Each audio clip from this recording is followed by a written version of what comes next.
नमस्कार विद्यार्थी मित्रांनो.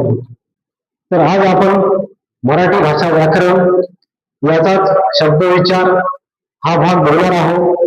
याआधी आपण बघितला आहे भाषेमधलाच वर्णविचार हा भाग, आणि तुम्हाला मी जसं सांगितलं होतं की भाषेचे घटक जे आहेत ते म्हणजे वर्णविचार,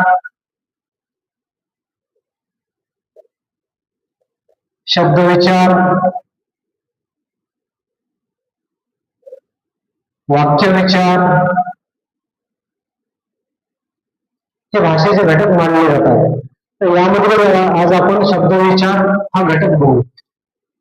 आता शब्दविचार यामध्ये तुम्हाला माहित असेल शब्दांच्या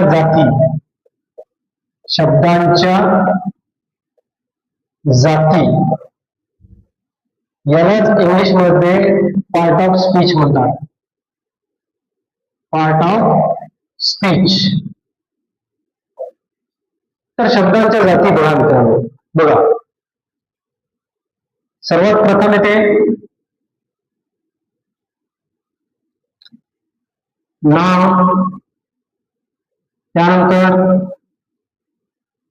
सर्वनाम, त्यानंतर विशेषण, त्यानंतर क्रियापद, त्यानंतर क्रियाविशेषण,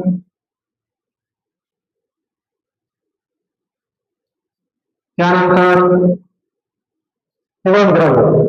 नाम, सर्वनाम, विशेषण आणि क्रियापद हे चार.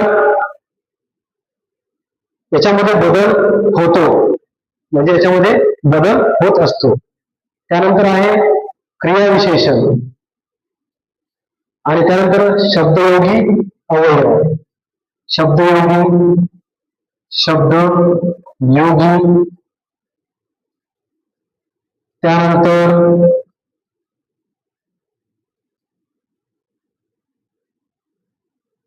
केवल प्रयोगी, उभयान्वयी, उभयान्वयी, आणि 8 नंबरला येतो मित्रांनो केवल प्रयोगी, केवल प्रयोगी.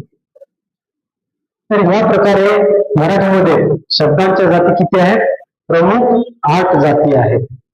वाक्यात येणाऱ्या शब्दापैकी जे शब्द प्रत्यक्षात असलेल्या किंवा काल्पनिक वस्तूंची किंवा त्यांच्या गुणांची नावे असतात त्यांना नाम असे म्हणतात.